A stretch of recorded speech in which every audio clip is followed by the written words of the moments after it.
Jangan selalu menilai dari apa yang kalian lihat di depan gitu. Ada prosesnya, coy.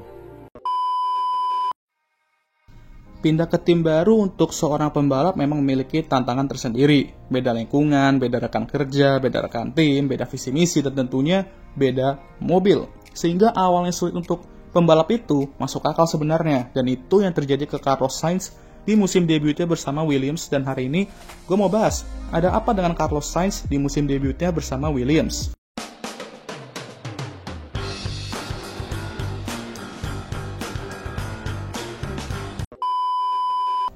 Kita semua tahu betapa bertalentanya seorang Carlos Sainz dan sangat disayangkan dia harus keluar dari sebuah top tim kayak Ferrari ketika dia lagi bagus-bagusnya. Namun bukan berarti itu adalah kiamat untuk fansnya dan tentu saja Carlosnya sendiri. Carlos sendiri ditawarkan oleh beberapa tim papan tengah dan bawah sepanjang 2024. Yang dimana waktu itu dia benar-benar memegang kendali dominos masa depan pembalap lain. Lalu pada akhirnya dia memutuskan untuk pindah ke Williams. Nah, banyak tuh yang komen, bah, hancur karir dia pindah ke tim papan bawah yang anggarannya habis karena di-crash terus mobilnya. Buset, kejam kali kata-katanya,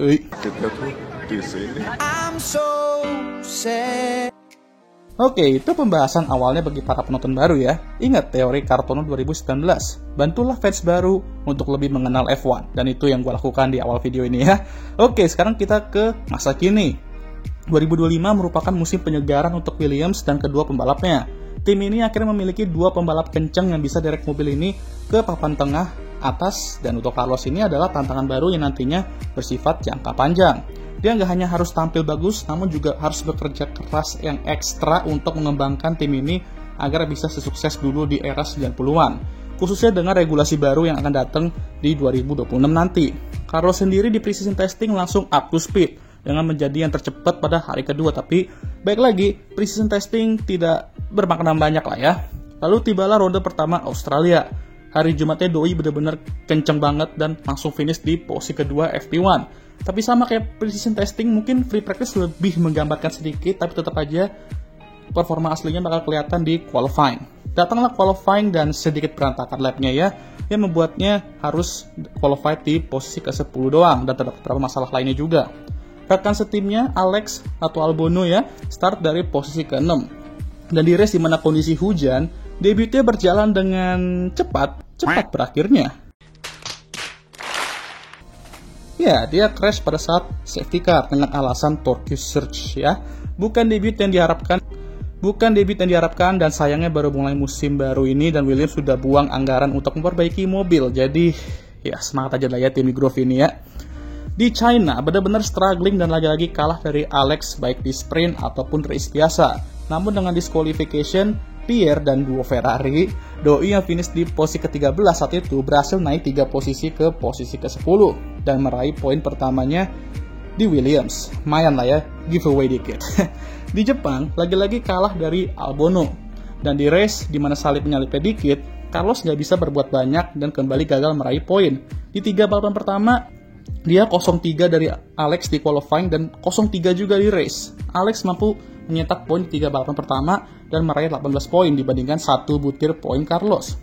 Jadi di sini banyak orang yang mempertanyakan, ada apa dengan Carlos? Walaupun fenomena Carlos ketika join tim Pok habis itu di musim dia join timnya langsung berkembang tim itu, beneran kejadian lagi dengan Williams. Karena fenomena ini emang ada kok bukti-bukti nyatanya dan ada di penelitian terdahulu juga, tapi kok malah performanya kayak gini ya? Ada apa dengan Carlos?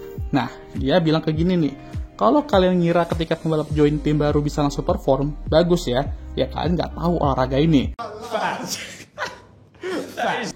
Dan ya, gue setuju. Karena, seperti yang gue bilang di awal video tadi, pindah ke tim baru untuk seorang pembalap memang memiliki tantangan tersendiri. Karena mobilnya baru, mesinnya baru, lingkungannya baru, sasisnya baru, dan sebagainya. Ingat pepatah Roma, tidak dibangun dalam sehari. Sama kayak ini juga. Tapi bang, kan Carlos pas join Renault, Ferrari, McLaren, oke-oke aja tuh awalnya juga nggak ada masalah. Sebenarnya kalau kalian perhatikan lebih detail, di awal-awal tuh dia juga sedikit struggle di 3 tim itu. Namun kalau kita bicarakan McLaren dan Renault, kan dia udah pernah menggunakan mesin Renault sebelumnya di periode debut 2 tim tersebut. Di Ferrari pun, awalnya juga walaupun terlihat solid, kita lihat ya, tapi dalamnya juga dia sedikit struggle sebenarnya, apalagi di qualifying. Sehingga Carlos bilang dia butuh 5-6 balapan atau lebih. Oke lah, kita kasih dia adaptasi dulu, karena nggak cuma dia doang yang mengalami masalah ini di grid, dimana dia belum nyaman dengan mobil barunya. Lewis di Ferrari-nya juga, Yuki di Red Bull-nya juga, Nico Hülkenberg di Sauber juga masih rada ya gitulah ya, Esteban di Haas juga, dan masih banyak lagi.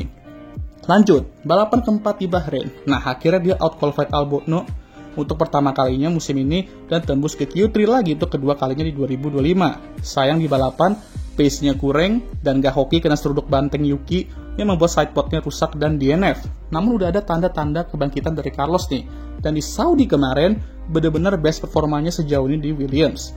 Dia qualified di depan Albon lagi, tembus Q3 dan mampu menjadi best of the rest dengan finish di posisi ke-8 dan menggunakan taktik it's on purpose ala-ala Singapore Grand Prix 2023 dengan rekan timnya Albon untuk menahan Isaac Hadjar di Racing Bulls-nya, di mana berhasil dengan Carlos finish di posisi ke-8 seperti gue bilang tadi, dan Albon finish di posisi ke-9.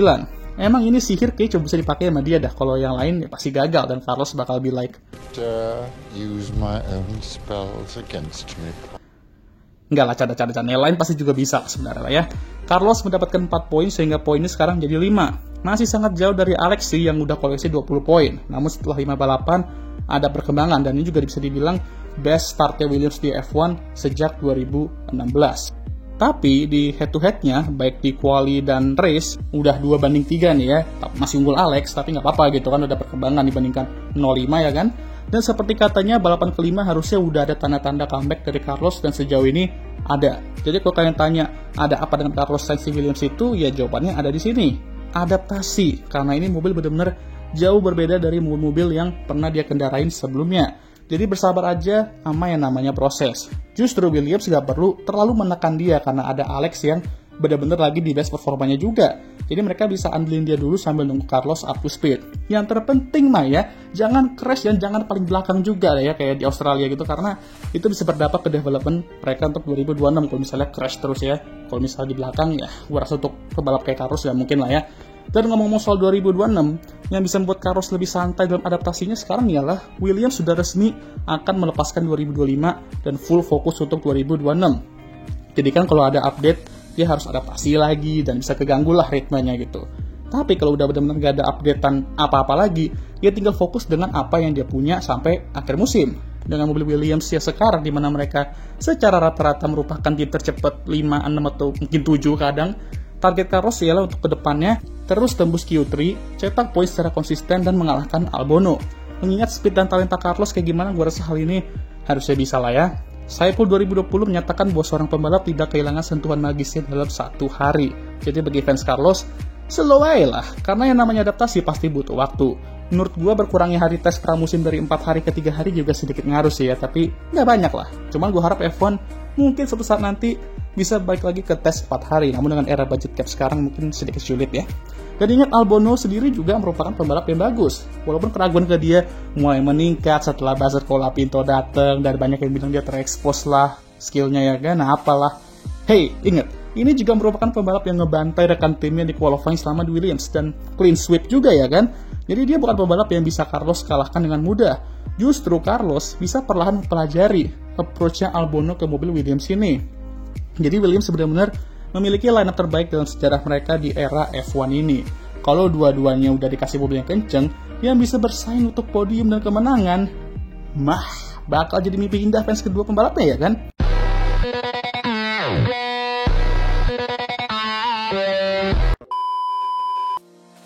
Oke lah, sekian video kali ini. Gimana menurut kalian? Jangan lupa like, subscribe agar gue bisa tembus 10k sub sebelum akhir tahun, dan share video ini.